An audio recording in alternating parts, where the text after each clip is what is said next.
Well, you're all very, very welcome to another episode of the Mind Over Mountains podcast with Máirtín Óg of MindOverMountains.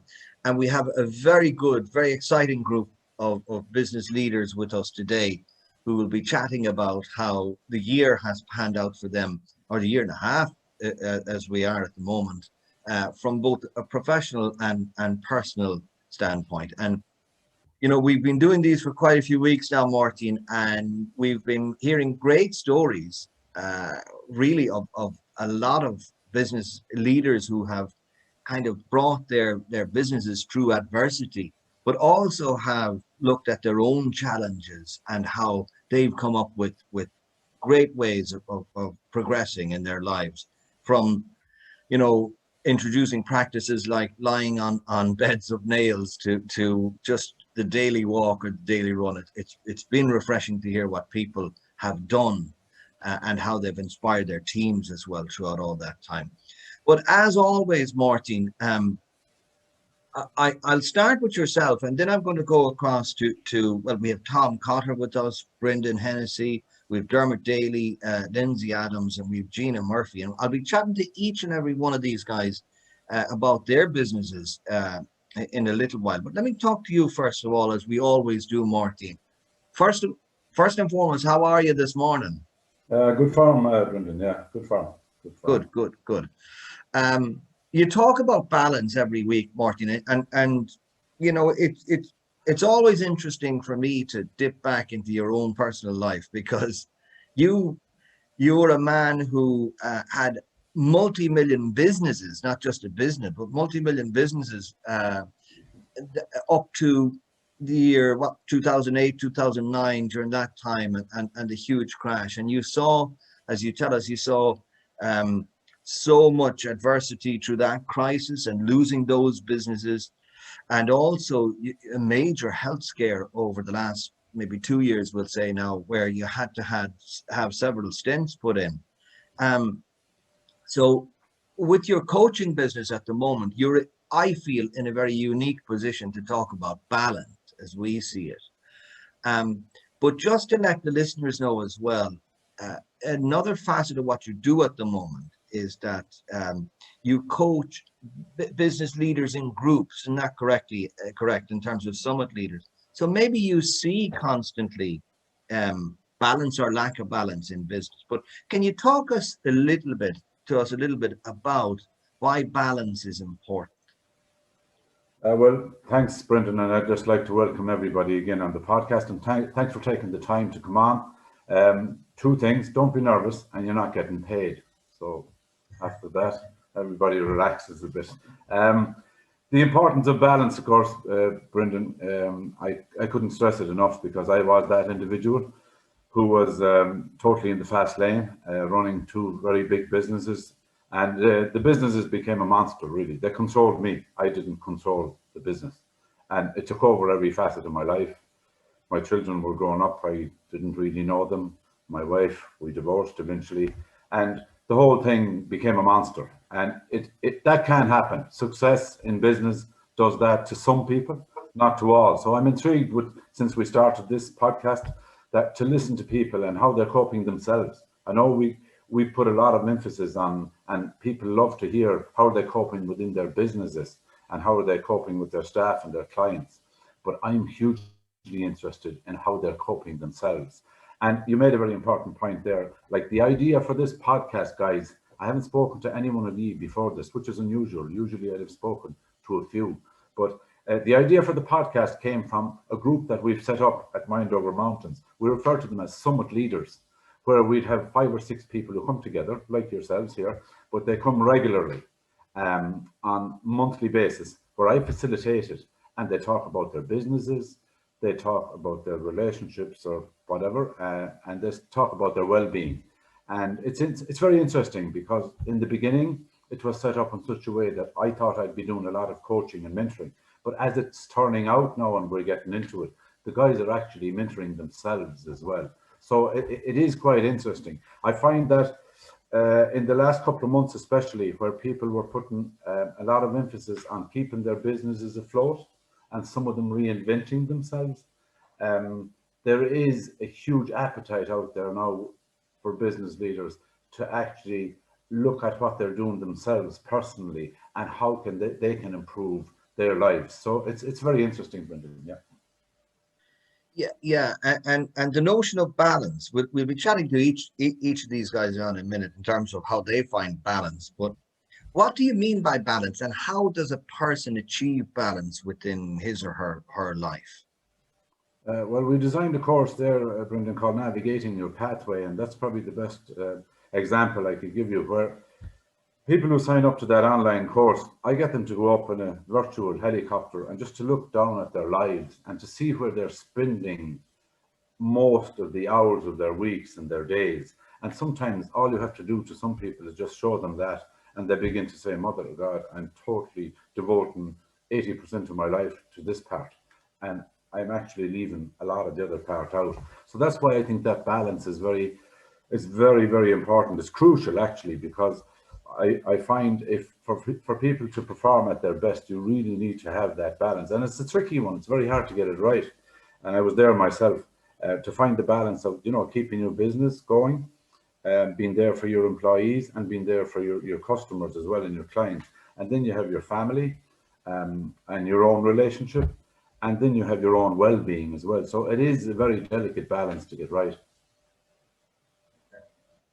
Okay, listen, I'm going to switch on, Máirtín, to chatting to each of these guys. And just before I do, we have a full house, as you mentioned earlier on. So I'll briefly ask each of you, first of all, for about a minute or so, just to tell us about your business and what you do, who you serve, and how your year has been professionally and then personally. And after we chat to everybody, we'll maybe have an open discussion. But let me start with you, Tom.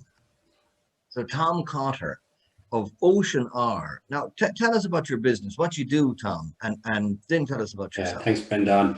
Good to be here. I have a sustainable company, basically specializing in design and manufacturing of clothing. So we'd work in the hospitality sector mostly. If the easiest way to describe it is if you picture the top 20 luxury resorts around the world, we probably service the top 15 or the 15 of them. So we have an in-house design team that would sit down with the marketing team or the general manager of these luxurious resorts, and then we'd come up with sustainable uniforms or sustainable merchandise for their gift shop or their boutiques. And we produce everything. We've about 4 or 5 factories in Europe. So depending on the quantity that they need or the type of product that they need, we'll source organic cottons or recycled polyesters and send them to those locations. So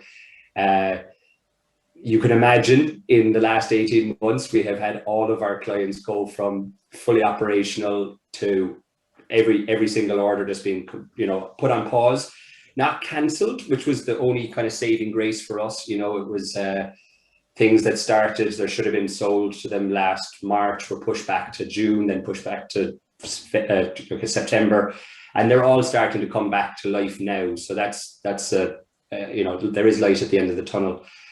We, funnily enough, I say last February, had a phone call from one of my biggest factories. We send them quite a bit of business, and he said, "Tom, we're moving into face masks. If you like to give that a go." We both laughed and we were like, "No one's going to wear a face mask like this."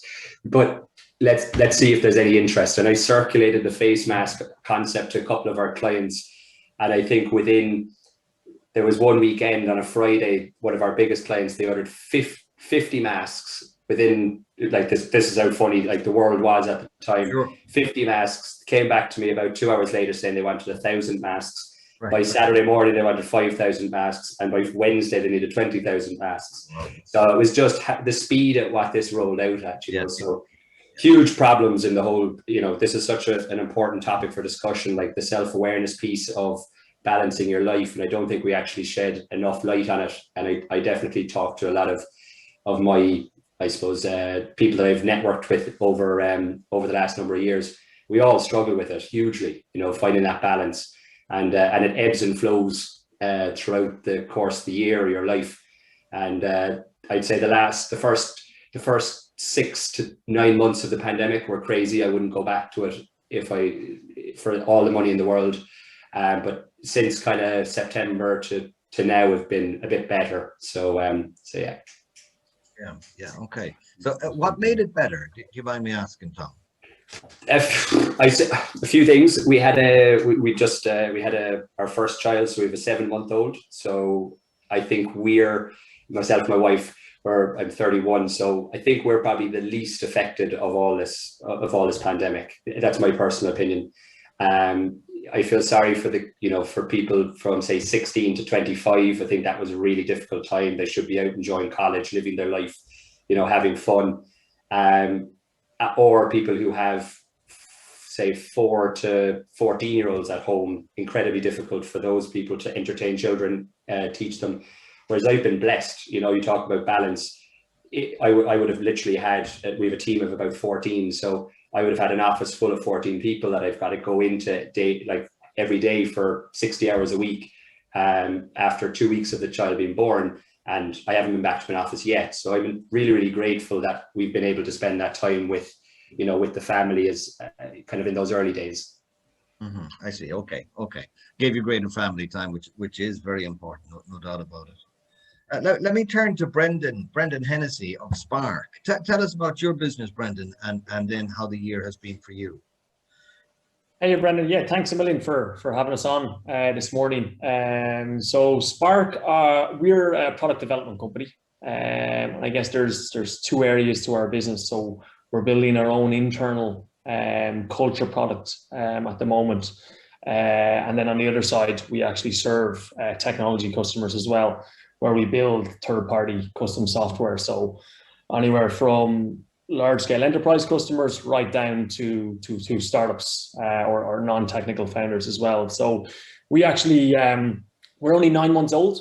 So we actually only set up in September 2020. So, we set up in the middle of the pandemic. I guess, it was a challenge in itself. We're a remote first company, but we're a remote first company that believes in a hybrid approach as well. I don't think it's sustainable for this, I suppose, rhetoric of, we'll all never go back to the office again, and we don't need to collaborate in person, and it's not enjoyable to actually speak to people in the flesh. So that's been a challenge for us in terms of some people have dealt well with working from home. Some people have not dealt well from working from home, depending on their situation, their infrastructure, et cetera, et cetera. So, thankfully as a business, we've never been busier, which is great. But again, it goes back to starting a new venture. It's always pretty full on. And I suppose that time to, give your own personal time and self-reflect as well. At the end of the week, sometimes it can roll into the weekends and suddenly you're like, oh, I've worked 6.5 days out of 7, rather than the normal 5 as well. So, that's something that we're very conscious of, I guess, as a business as well. Not just myself as the founder, but also as a business, whereby we check in with our employees. Like we're 25 strong now. And it's important to make sure, particularly working remotely, that there is a sense of culture whereby it's okay to switch off. I even found myself, it's very easy to work longer hours remotely, for sure. So that's something that's been a challenge as well, because again, particularly in lockdown when there wasn't much to do, people were like, oh, sure, I'll just work. But that's not okay, because that just leads into, oh, okay, further down the line, I'll continue to work, and you're out of sync, and suddenly you're contracted to work 40 hours and you're working 65, so I think that's been a big challenge for us. But as a business, the technology sector hasn't been as affected, thankfully. So it's been a good start so far. It certainly seems to have been a good start for you. So you basically started off in the middle of a pandemic, but that growth is phenomenal, isn't it? Yeah, we've been very lucky, Brendan, as well.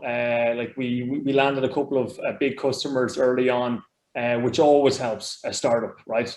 And it allowed us to probably grow, a lot faster than we were expecting. Like I would say we're probably 6 to 9 months ahead, trajectory-wise, from a headcount perspective of where we thought we'd be. after 9 months, which is great. So it's always, you always take those slices of luck along the way as well. And do you take much time out for yourself then, Brendan? Well, who knows, but I think I'm quite good at taking time out for myself. I'm quite an active person. I always have a mentality of it'll always be there tomorrow.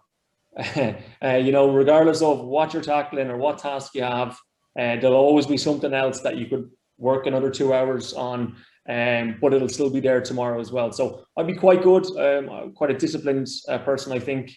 So I'd always try to make sure that, I don't work too late. On the weekends, I get out into fresh air. I do a lot of exercise. I like to jump into the Irish Sea on a weekly basis, which keeps you fresh. So yeah, I think personally I'm quite good, but it's something I've worked on over the years. I probably, for about a 2 or 3 year period there previously, I probably would have been all into work, and there was a certain focus to get to a certain point, and maybe I lost that balance a little bit. But since lockdown, I've been even more conscious, I guess, of making sure I take time out for myself. Brilliant. Okay, let me turn to Dermot Daly. Dermot, tell us about your business and how the year has been for you. Hi, Brandon. How are you? Yeah, I run a software business called Tapidoo, and Tapidoo specialize in mobile app development. And our clients are kind of larger scale, mainly Irish, but we've customers in further afield as well. A couple of clients in the States and one in the Caribbean at the moment as well. We kind of tend to work with our customers quite long term, so we become their mobile app wing, if you like. It's well, at the start of the pandemic, I thought we were looking into the abyss, because we'd 5 things we were prospecting on, some of which were with existing clients and some of which were new clients. In 1 week, I got a call from all of them to say they were putting decisions on hold. Now, at the time, we had a reasonably full order book, like everybody was busy, but as the person running the business, you always have to be looking ahead to your next project. And I really thought that was going to be a tough time. As it turned out, as the pandemic rolled on, I think people started to realize, and our customers started to realize, we just have to get on with stuff. So all of those projects came back. We didn't win one of them, which is, sometimes one of them gets away, but 4 of them did come back, and we trundled on, if you like. So we've actually had a reasonably good time of it, in terms of our customers have stuck with us and have had things they wanted to do, some of which have ended up even being kind of related to the pandemic.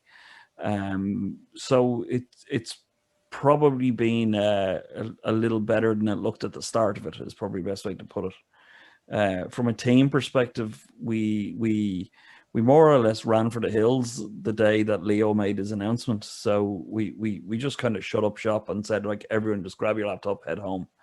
But what we did is we set in place kind of a morning stand-up straight away. So we do that on Google Meet every morning. And certainly the start of it felt like the team were galvanized, if anything. You had the sense of being in this thing together. And I guess against the backdrop of, people are seeing their relatives being furloughed and or not being able to work. I think a lot of our team just, started from the perspective of, aren't we lucky we work in an industry that we can continue to work? So from that point of view, I think it's actually been, look, we're very, very lucky, I think is probably the best way to put it, certainly compared to other industries.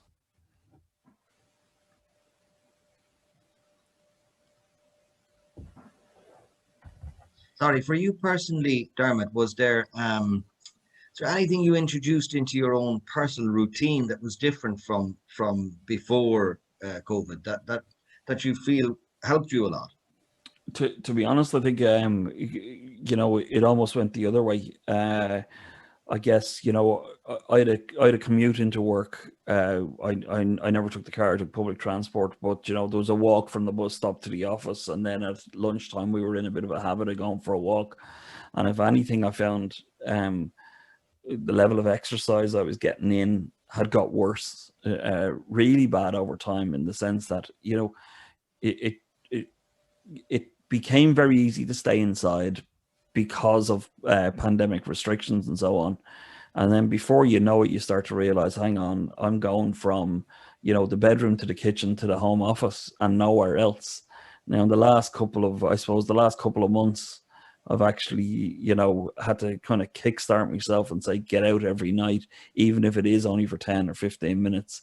And I'm slowly starting to get back into it. But I would definitely say that's a part that I've always looked at myself has really suffered, if anything, and I need to work on, you know.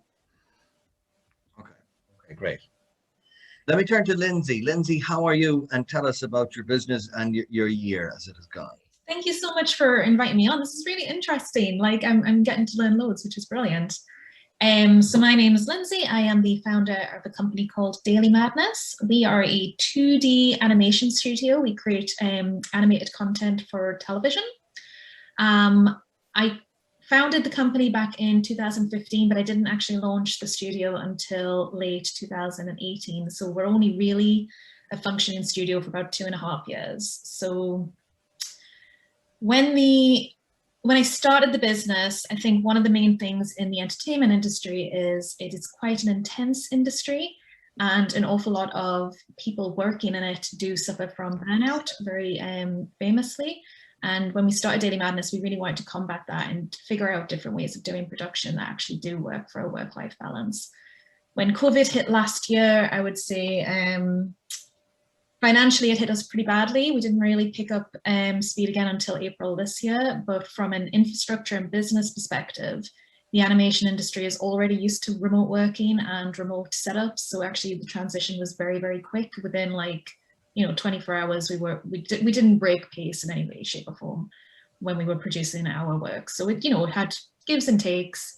We did what my colleagues call is a very aggressive pivot of our business plan, going from very traditional ways of raising business, which was in-person events and conferences, to having a very, very strong digital presence over the last 15 months, which has done well for us. So yeah, it's generally a mixed bag, but overall, I think we've done the best that we could out of a bad situation. Okay. And on a personal level, Lindsey, how did it go for you? It's been a difficult year. So there has been a lot of bad things happening in my family life and in my personal life that have made it more of a challenge to retain that balance. I do suffer a lot from my mental health issues, but I think I generally have a good understanding of what is a trigger for me and what isn't. And it's just about keeping on top of that. But I think it's just made me a lot more aware. I apologize for the emails coming through. A lot more aware of, it's part of our core values is to make sure that work-life balance is at the forefront of all our business plans. So the more challenging it becomes for me at home, the more actively I pursue that from a business perspective. So generally, overall, we keep things as positive and as effective as we can moving forward, so we don't let it bother us too much. Okay, great. Yeah, no, that's great. And finally, to you, Gina, tell us about your business and how your year has been. Okay, mine's not as positive as everybody else's. I'm a restaurateur, and I have a restaurant just in Dublin city centre on the corner of St. Stephen's Green. I set up the restaurant in 2007, so I'll be 14 years there this August. But I've been self-employed and I've had restaurants since 2001, so I'm 20 years self-employed now at this stage. How has the year been? Horrendous, horrible. Everybody else here today is able to work from home. We're not. I can't cook for people at home and send it out, or we've been really devastated and wiped out and absolutely obliterated, really. It's been a challenge like I've never experienced in my life. And I'm hardy, I came up through the family business, which was a hotel in the west of Ireland, and we went through the recession in the 80s. So, and then in my own business, we went through it in the last one in 2008 to 2012. And I've never experienced anything like this. It was just like being in a train crash that wouldn't stop. My business was, I would like to think, a lovely, successful little business. It had come through the wars, obviously, with the recession and everything, but I had a lovely clientele. I had a lovely core. Like, my staff were just amazing. I had 26 full-time staff. They were all career professionals, you know, not college kids or anything like that. My average age of my staff was 44. So they were all very settled, highly skilled people. And as of 2 weeks ago, out of the 26, I was left with 7. And purely because, you know, you can't live in Dublin on 350 euros a week. And I just didn't have any money left to keep topping up people's wages. I was only able to trade 13 days since last September. And that was during Christmas, which was not a good thing for anybody. To open the costs of cranking up the business again to just do 13 days were just really overwhelming. And previous to that, we opened for 51 days during the summer, but it was again death by 1,000 cuts, because Dublin city centre was like the scene from the apocalypse. There wasn't a sinner. So yeah, it's been a challenge. Oh, yeah.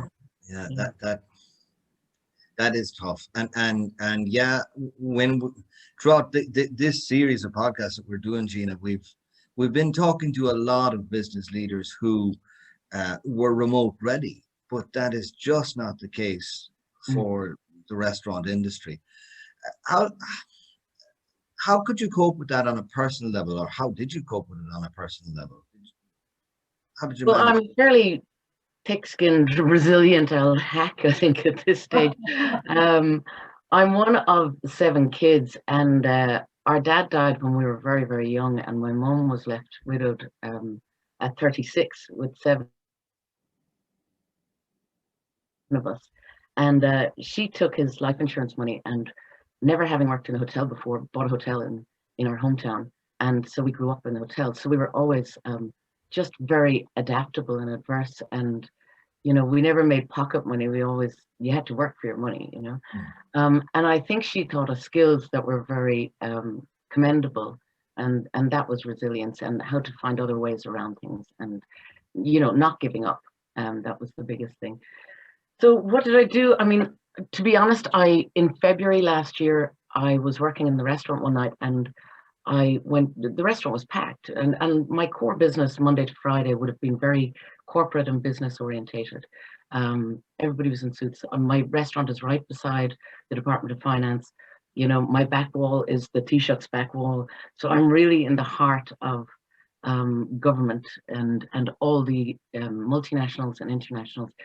So I was working anyway this Tuesday night, and I went behind the bar to get something, and I just had that blonde senior moment where I forgot what I went in to get, and I stood there and I looked around the room, and I looked at every table to try and jog my memory of what I'd gone in to get, and I realized, it just hit me, that every single table had foreigners in suits.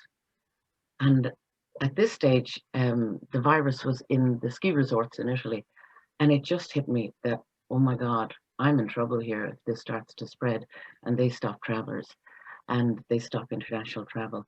So the next morning, the first phone call I made was to my bank manager, and he said, "How's it going? How are you?" I said, "Great. How are things?" He said, "Brilliant. How's business?" I said, "We're flying, jammed, you know, everything's wonderful." He said, "What can I do for you?" I said, "I'd love to get a moratorium on all my loans, please." And he said, "For what?" And I just said, "I'm just very worried about this thing over in Italy, in the ski resorts." And when I say he laughed so much, I actually thought he was going to, you know, he said, "Come on." He said, "You're having a laugh, are you?" And I said, "No, I just want to, if I never use it, that's fine. But I said, let's just set it up, and if I need to flick the switch." And my next phone call was to my landlord, and I asked him to come in and have a cup of coffee with me that day. And I said the same thing to him. I said, "I'm just worried that this might affect my ability to pay rent." And he nearly spat out his coffee, laughing so hard. And I said, "That's grand." And then I went up to my financial controller and I said, "Right, let's just start paying everybody. Get rid of all the creditors. Just start paying everybody down. Any money we have, clear the decks." I said, we've got to get lean here. We've got to get tight. If this thing comes in, we've got to be able to hunker down and just hibernate and weather out the storm. And the following Sunday, I had a group of 40 in the restaurant. They had bookings in, 2 subsequent bookings in for 2 and 3 weeks later for 40 and 40. They were all international travelers. My first email Monday morning was, thanks a million for last night. It was fantastic. But unfortunately, we have to cancel the next 2 outings. And within 2 days, I'd received 300 cancellations. And then I just started calling everybody. I started calling all the politicians, called Culture Ireland, called the CEOs, called everybody. I said, lads, we've got a crisis here. We're going to combust. We're going to fall off the edge of a cliff, and it's going to be a catastrophe. Within 2 weeks, I had lost over 3,000 bookings, and I was closing my doors, and my landlord was standing there, and he said, I really didn't believe you. And it happened so fast. So all I could do was I cleared my decks, my creditors, and I got all my paperwork done. So I had all my staff lined up for signing up onto unemployment assistance on the Friday that I closed my doors, which was the 13th of March. And that was it. Wow.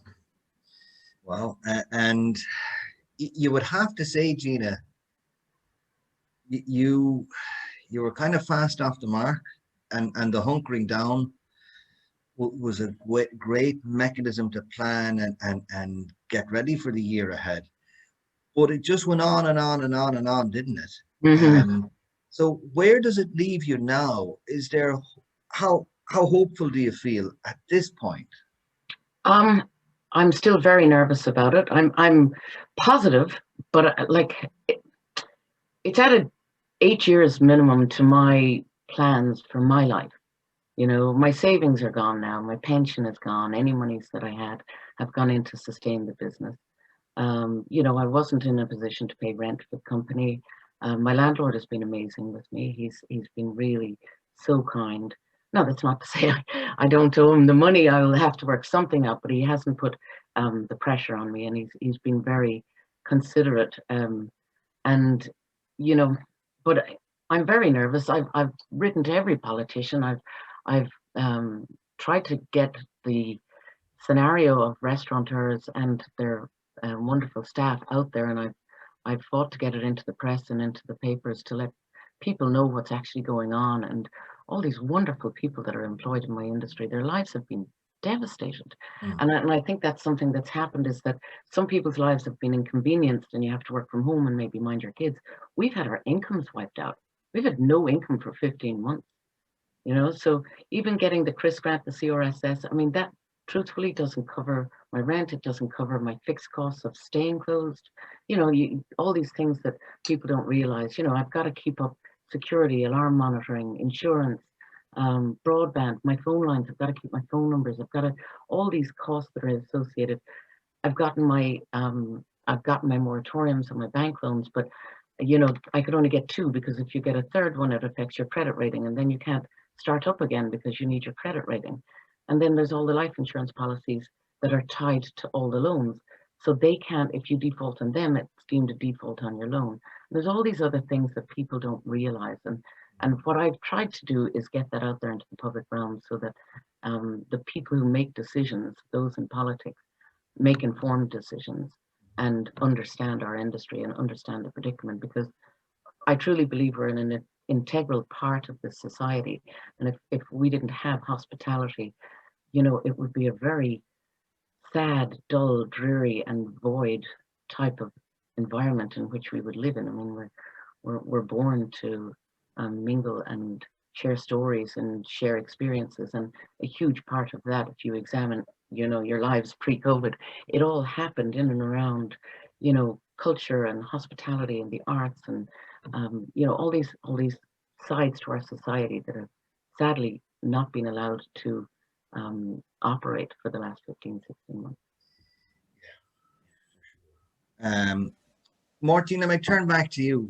We've heard from everybody on the panel now stories of resilience, of adaptability, of fear, and at the same time of courage, huge courage through it. And through what Gina has been saying, we can see, listen, you talk about balance, Máirtín, in your own being, if you like. which is so important. There's also a balance in the economy, isn't there? And maybe that's the macro level of looking at things. Like Gina says, we really, really need hospitality. We need the arts. We need all of this. And, you know, we're not an economics podcast, but if you look at the economics of self as well as the macroeconomics, it's important that you know, these sectors are really taken care of, because if they're not, we'll all suffer an imbalance there. But tell me your reaction to what you've heard here.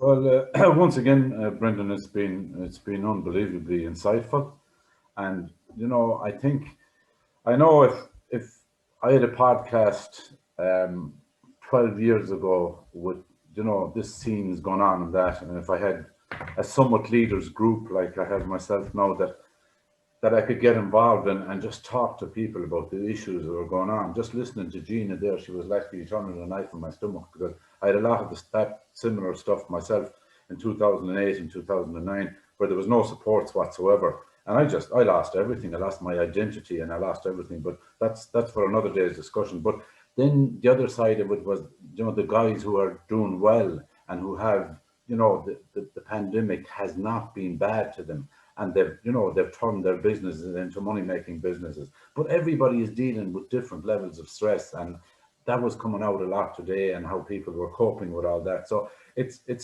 I'm blown away every week, Brendan, when we get a couple of people talking here about their different issues and the sectors in our society that are really, really struggling, and the ones that are not. And it's amazing. It's amazing to see. And we don't have a quick fix here, but I think it's a great platform for people to come on and just talk to other business people about what's going on in their lives. Yeah, for sure, for sure.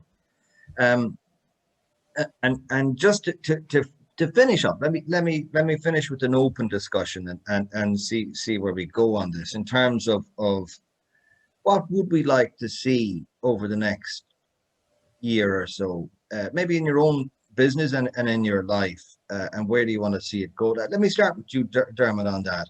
You can pick up on a thread of anything anybody has said, or just basically give us what you'd like to see for the next year. Yeah, I guess I'd like our lives back, you know. I think I'd like to go back to where we were. It was quite good. I think I want to go book a table in Gina's restaurant, to be quite honest with you, you know. But look, wouldn't it just be great to go back? I don't think, you know, if I was to take the business perspective, I don't think it's going to be the same. I think we'll probably end up with some sort of a hybrid model around whether people come into the office or not.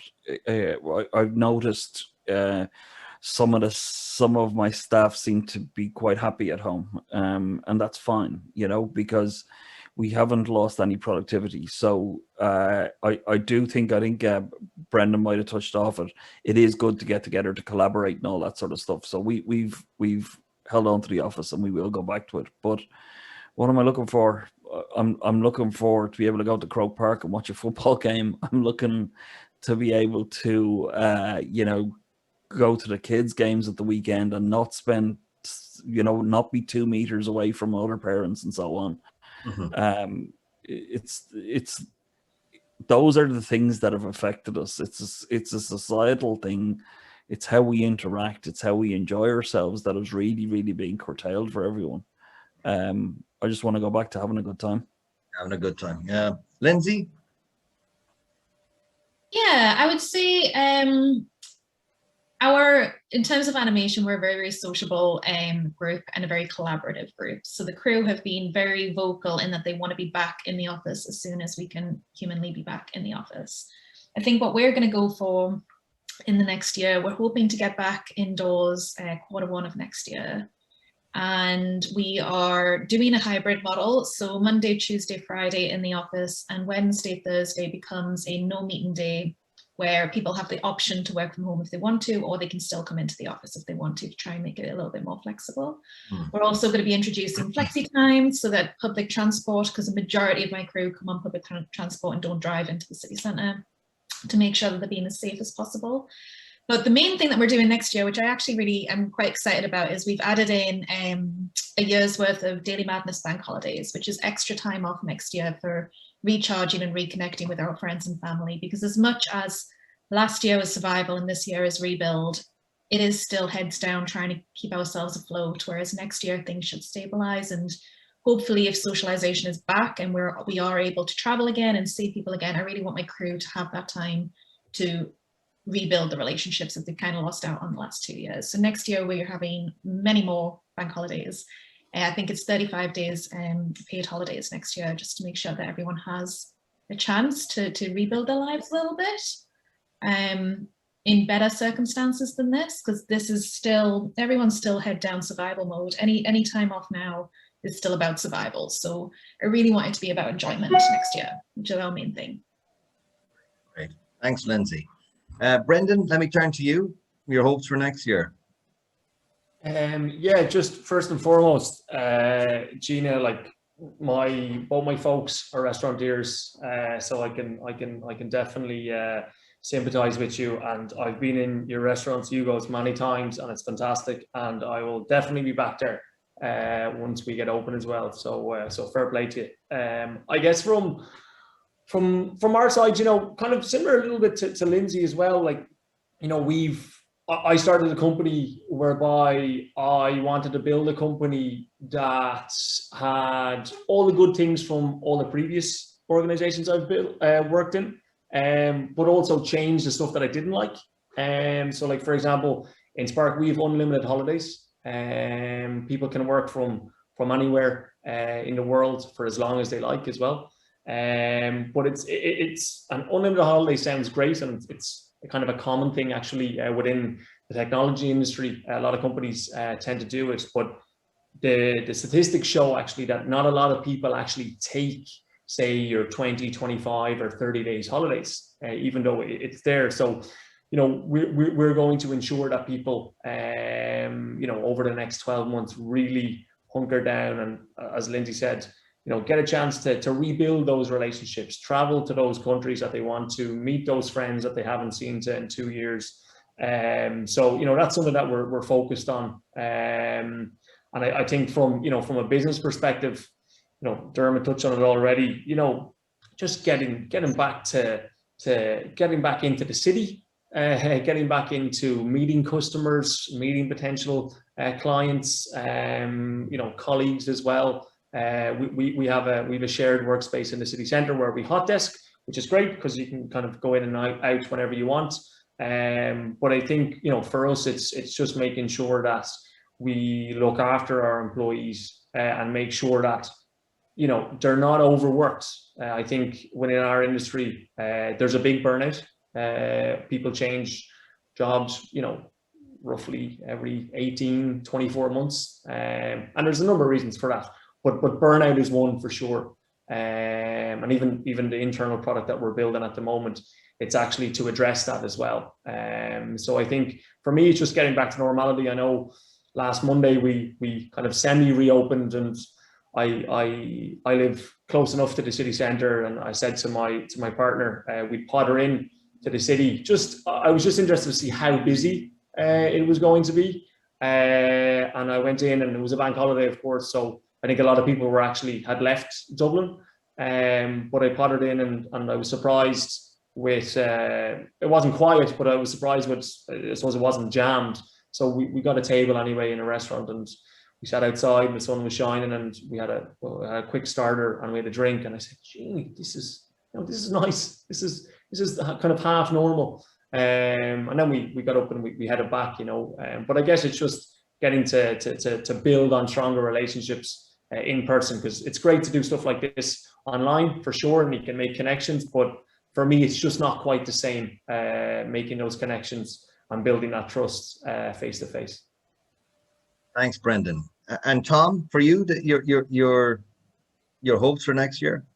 Yeah, I just build on exactly what Brendan said. We do, like, I started the company, so I want to travel the world, and I do a lot of travel, and obviously for the last 18 months that's all been paused. So we'd visit our suppliers, we'd visit trade shows, we'd visit our customers, you know, on a monthly basis, and you know, without that face-to-face, you can obviously do it all digitally like we're doing at the moment. But I visited one of our partners recently up the country, and what we achieved within a 2-hour meeting compared to what you do online, it's second to none. So I think in me at the moment, there's a huge build-up of frustration with we have a number of projects that we're trying to get off the ground, and they seem to kind of build slowly.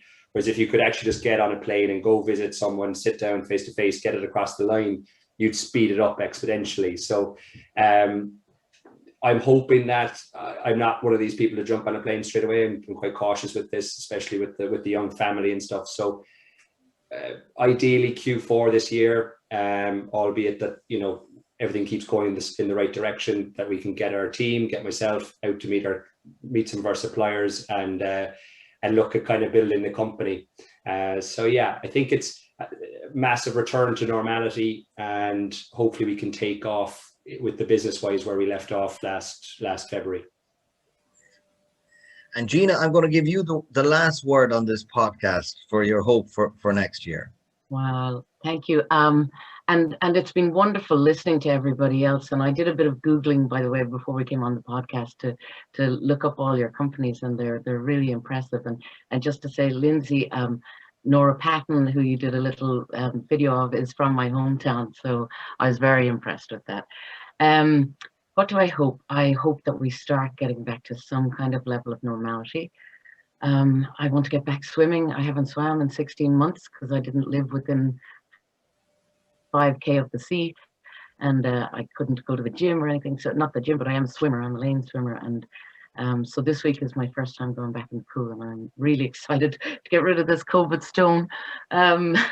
What else? I suppose I'm just trying to get my business back and protect my staff. We won't be open 7 days a week. We won't even be open 5, I don't think. I've lost them all. I'm not going to overwork anybody, and if we only open 3 days a week, it's starting from a standing start, and we'll just take things very gingerly and carefully, and I suppose all I'd ask is that everybody who is able to just gets out and supports their local places, and let's start getting our little neighborhoods back, and our city centers back and everything. Just get out there and use all the wonderful things that are around you. That would be my aim, is to keep advocating for that, so that we start returning to some kind of level of normality and socialization. Amen to that. Well, listen, thank you very much, Gina Murphy. Thank you very much, Tom Cotter, Brendan Hennessy, Dermot Daly, Lindsey Adams, and Máirtín. Just a very interesting podcast again today. It's been brilliant, Brendan, and as most of you know, I'm a big advocate for getting outdoors, and when I'm coaching and mentoring people, I try to get them out sometimes to the hills if I can, and I just encourage people, like Gina said there, just to get out, whatever about the teams, mind your own health and mind yourself and your mental health, as Lindsey mentioned. It is very important, and I do always encourage people, just get out for a walk. I know Dermot said that he's trying to get himself back on track, doing a bit of that, and I'd encourage you guys to, mind your own health. As somebody who was at that cold face for a long time, it's hugely important. We promote it at MindOverMountains, and to the same degree with Summit Leaders. So just mind your own health, and make sure that you get plenty of outdoor activities. Thank you very much, everyone.